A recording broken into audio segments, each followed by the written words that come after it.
The sun was high in the sky, casting golden light over the small village of Olabasai. It was the wedding day of Daniel and Grace, a young couple who had met in the city and returned to Daniel's hometown to celebrate their union. Before we go into the stories, please subscribe to this YouTube channel, give us a like and comments.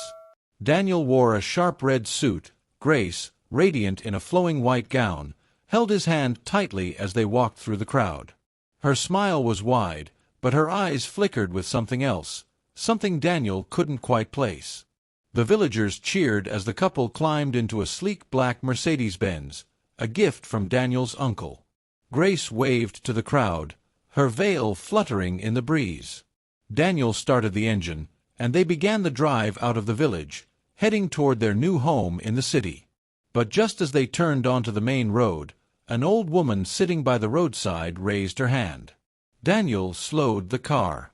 The woman was dressed in a dark brown shawl, her white hair wild and tangled. Her eyes were sharp, and her skin was wrinkled like old leather. She pointed at Daniel. "Young man," she said, her voice strong despite her age, "give me a gift. Bless your journey." Daniel reached into his pocket and pulled out a folded note. But before he could hand it over, Grace grabbed his arm. "No," she said firmly. "We don't know her. Let's go." Daniel hesitated. The woman's eyes didn't blink. She kept pointing. "She's just an old woman," Daniel whispered. "It's nothing." Grace's grip tightened. "I said no." Daniel looked at the woman again. Something about her felt familiar. He stepped out of the car and walked toward her. "Here," he said, placing the money in her hand. The woman didn't smile. Instead, she looked past him, at Grace. "She's not who you think she is," the woman said quietly. Daniel frowned. "What do you mean?" "She carries a secret. One that could end your life." Daniel's heart skipped. "What secret?"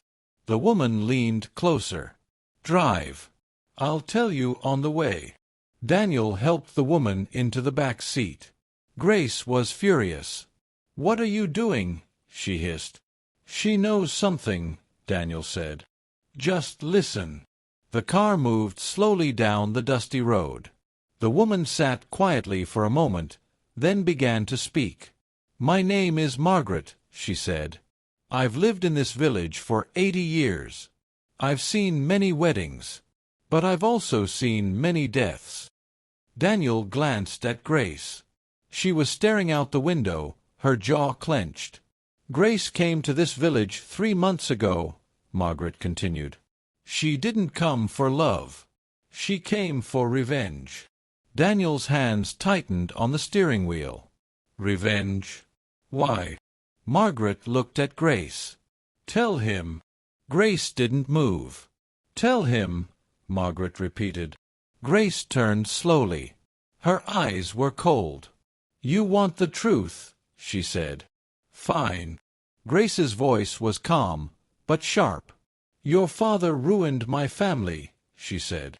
"He stole from my mother. Left her with nothing. She died in pain, in shame." Daniel's eyes widened. "My father? He died when I was 10. "Yes," Grace said. "But before that, he destroyed lives. My mother was one of them." Margaret nodded. "I warned your mother, Daniel. But she didn't listen." Grace continued.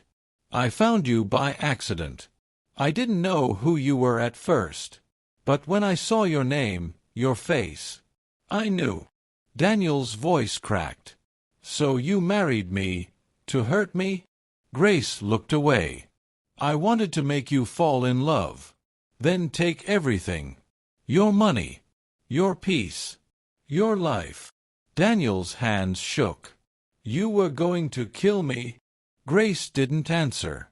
Margaret leaned forward. "She was. Tonight. In your new home." Daniel pulled the car over. The road was empty. The wind blew softly through the trees. Daniel stepped out of the car. He walked into the field beside the road, his heart pounding. Grace followed him. "I didn't mean to fall in love," she said. "But I did." Daniel turned. "Then why still plan to hurt me?" Grace's eyes filled with tears. "Because I couldn't let go of the pain.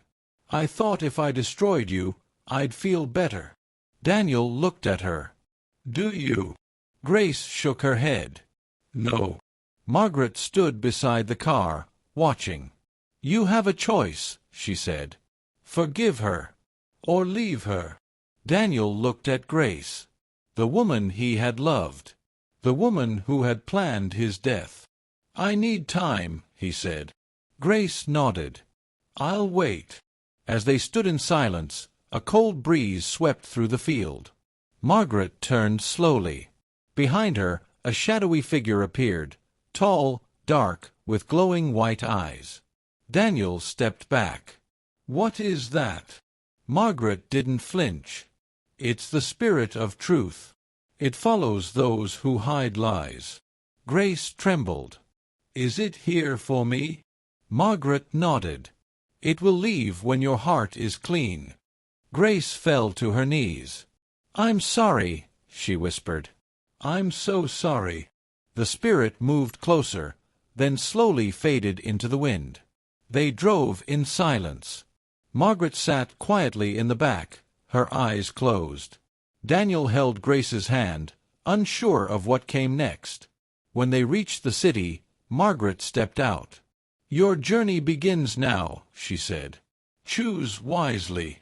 Daniel nodded. "Thank you." Grace looked at him. "Do you still want me?" Daniel paused. "I don't know. But I want to understand." Grace smiled faintly. "That's enough." Months passed. Daniel and Grace went to therapy. They talked. They cried. They healed. Margaret returned to her village, her work done. And the spirit of truth, it still walks the roads, watching, waiting, protecting that brave enough to face what lies beneath love. Daniel and Grace didn't fix everything overnight. Trust, once broken, takes time to rebuild. But Grace chose honesty over vengeance, and Daniel chose understanding over anger. They moved slowly, step by step, toward forgiveness. Margaret's words stayed with them. "The truth may wound, but lies destroy." Both of them understand that love without truth is just illusion. And revenge, no matter how justified, only deepens the pain. Noted. True love cannot grow in the soil of secrets. Forgiveness is not weakness, it's strength. And sometimes, the most powerful gift you can give is the truth. Please subscribe to this channel to continue part 2.